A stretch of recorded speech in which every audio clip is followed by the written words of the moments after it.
बिस्मिल्लाहिर्रहमानिर्रहीम। हुरूफ असलिया के मखारिज, ये मखारिज ये मखरज की जमा है, यानी बहुत सारे मखरज। मखरज किसे कहते हैं? जहां से हर्फ निकलता है वो मखरज होता है, जिस जगह से हर्फ निकलता है वो मखरज होता है।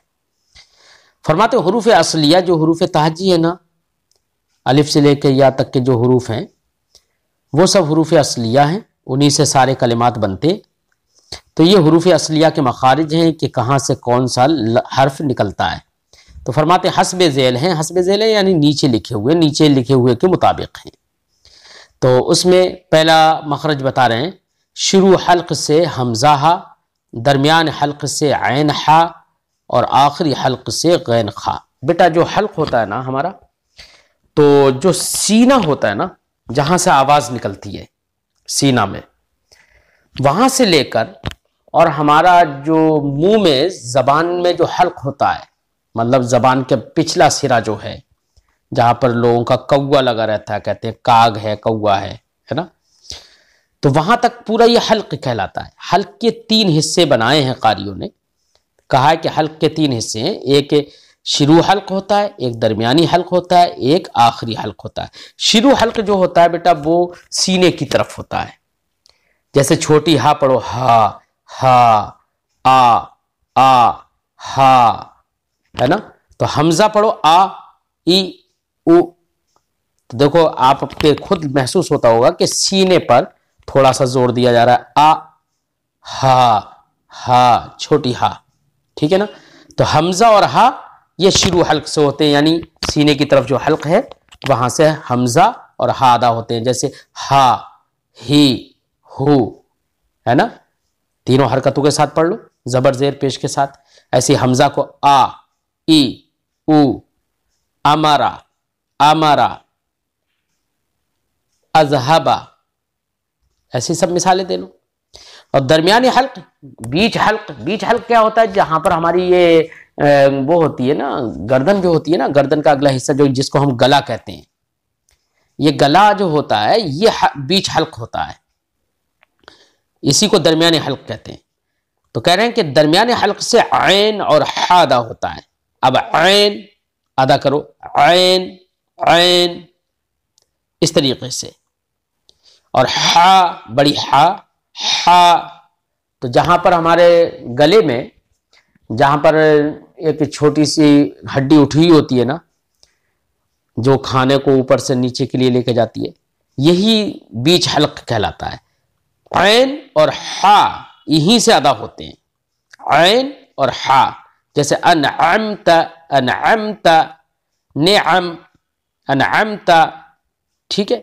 ऐसे ही हा, जैसे अलहम्दु अलहम्दु, ठीक है।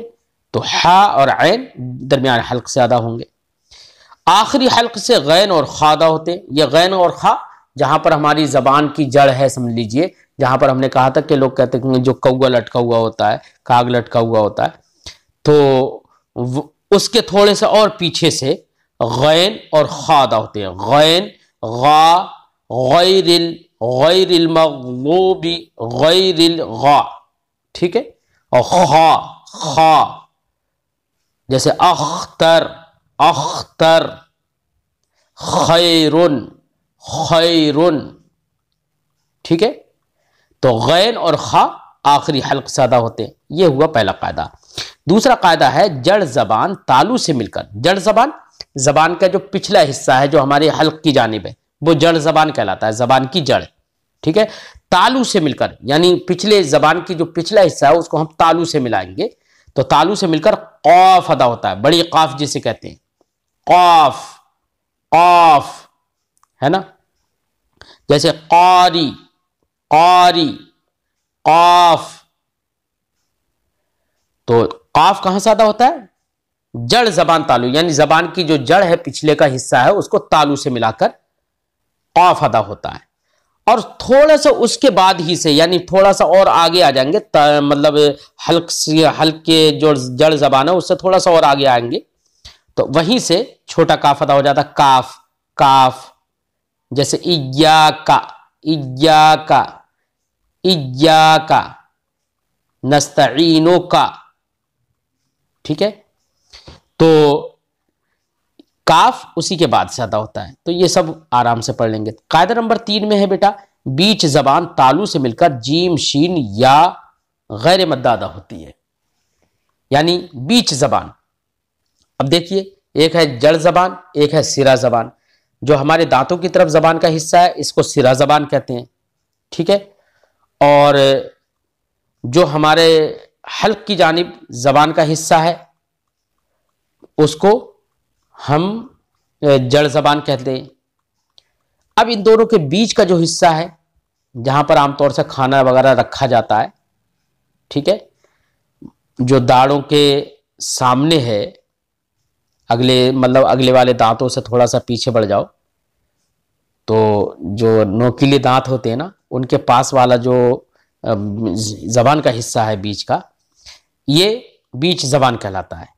अब बीच जबान को हम तालू से अगर हम मिलाएंगे तो जीम अदा होगी। जीम देखो, कह के देखो, सब लोग कह लेते हैं जीम, तो वही बीच जबान तालू से लग रही है, ऊपर लग रही है। ऐसे शीन, शीन, बड़ी शीन भी वहीं से अदा होगी। ऐसे याए गैर मद्दा, याए गैर मद्दा भी वहीं से अदा होगी। जैसे इज्जा, इज्जा, इज्जाका नअबुदु व इज्जाका नस्तईन। तो इज्जा, तो यहां पर या जो है या गैर मद्दा है। या गैर मद्दा वो या होती है जिससे पहले जेर ना हो, ठीक है, उस या को या गैर मद्दा कहते हैं, ठीक है। इज्जा, तो बेटा जो कायदा नंबर 1 में हमजा हा, ऐन हा और गैन खा पढ़े हैं ना, उनको बेटा चूंकि वो हल्क से निकलते हैं उनको हुरूफ हल्किया कहते हैं। क्या कहते हैं? हुरूफ हल्किया, यानी हल्क से निकलने वाले हुरूफ, ठीक है। और ये जो जबान से जितने हुरूफ निकलते हैं तो उनको हुरूफ लिसानिया कहते हैं। क्या कहते हैं? हुरूफ लिसानिया, जबान से निकलने वाले। जैसे कि जड़ जबान तालू से मिलकर काफ अदा हुआ, उसके बाद ही से काफ अदा हुआ। बीच जबान तालू से मिलकर जीम शीन याए गैर मद्दा अदा होती है, जैसे इज्जा का, है ना। तो ये सब क्या कहलाएंगे? हुरूफ लिसानिया, ठीक है, क्योंकि जबान से, लिसान का माना जबान होता है और जबान से ये अदा हो रहे हैं तो ये हुरूफ लिसानिया कहलाते हैं। और कायदा नंबर 4 में है कनारा जबान दाढ़ से मिलकर वाद अदा होता है। कनारा जबान, जबान का देखिए कनारा जो होता है, हमारी जो दाढ़ों की तरफ जो जबान का कनारा है, एक लंबी लंबी जबान है, अगले तो सिरा है, पीछे उसकी जड़ है और दोनों साइडों से जो है वो जबान का कनारा है। तो जबान का कनारा आप दाढ़ से मिलाएं। दाढ़ से मिलाने में आसानी ये होगी, ऊपर वाली दाढ़ से मिलाएं, चाहे बाएं तरफ मिलाएं चाहे दाईं तरफ मिलाएं। लेकिन कनारा जबान आपको दाढ़ से लगाना है तब ये वाद अदा होगा, वाद वाद, इस तरीके से, ठीक है। कनारा जबान मसूड़े से मिलकर लाम अदा होता है, यानी कनारा जबान, जबान का कनारा, कनारा जबान का कनारा मसूड़े से मिलाकर लाम अदा होता है। लाम लाम लाम, कनारा जबानी लगाना है, याद रखना। लाम, अल्ले अल्ले अल्ले, अल्लाह अल्लाह, ठीक है। इस तरीके से कनारा जबान मसूड़े से। अब मसूड़ा, ऊपर मसूड़ा कहां पर होता है? दांत जहां से निकलते हैं वही मसूड़ा कहलाता है, ठीक है। कायदा नंबर 6 में सिरा जबान तालू से मिलकर नून अदा होता है। सिरा जबान तालू से, जबान का सिरा बिल्कुल अगला हिस्सा जो होता है वो सिरा जबान कहलाता है। उसको आप किससे मिलाएंगे? तालू से, और फिर उससे नून अदा होगा। नून, देखो नून कहने में ही खुद ब खुद जबान उठ जाती है, ऊपर के लिए सिरा जबान ऊपर उठ जाता है तालू की तरफ। नून, जैसे नहमदु, नहमदु, अन्नून, जुन्नून। तो नून जो हम बोल रहे हैं, देखो जबान का सिरा ऊपर उठ रहा है, तालू से जाके मिल रहा है, नून, है ना। नस्तईन, नस्तईन, नअबुदु, नअबुदु। तो देखो नून अदा करने में हमें कहां पर जबान लगाना पड़ रही है? सिरा जबान तालू से लगाना पड़ रहा है। कायदा नंबर 7 में है पुश्त जबान करीब सिरा जबान तालू से मिलकर वा अदा होती है। पुश्त जबान, जबान की पुश्त, पीठ, जबान की पीठ। तो पीठ कौन सी होगी? ऊपर का हिस्सा पीठ कहलाता है, ठीक है। तो जबान का जो ऊपरी हिस्सा है ना, वो जबान की पुश्त कहलाता है। जबान की पुश्त करीब सिरा जबान, यानी जबान की पुश्त भी वो वाली जो कि जबान के अगला जो सिरा है उसके पास वाली जो पुश्त है, करीब सिरा जबान वाली, तालु से मिलकर रा अदा होती है, रा रा। तो सिरा भी नहीं लगना है और ना ही पीछे की जबान लगना है, बल्कि पुश्त जबान, जबान का ऊपरी हिस्सा जो कि हमारे जबान के सिरे के पास वाला है, वो हमें कहां लगाना है, तालु से लगाना है। तो हमें रा अदा होगी, रा। अगर अच्छा बेटा रा पर जबर हो या पेश हो तो रा को मोटा पढ़ेंगे, यानी पुर पढ़ेंगे, जैसे रा रा। री जेर होगा तो पुर नहीं पढ़ेंगे, री रा रू। ठीक है। सिरा जबान ऊपर के सामने वाले दांतों की जड़ से ता दाल ता अदा होता है, ता दाल ता अदा होता है। तो देखो सिरा जबान, जबान का अगला हिस्सा जो है सिरा है, ऊपर के सामने वाले दांतों की जड़ से लगा दो, है ना, और फिर ता अदा करो, ता ता। ऊपर वाले दांतों की जड़ से लगाना सिरा जबान, ता ता। अनअमता अनअमता।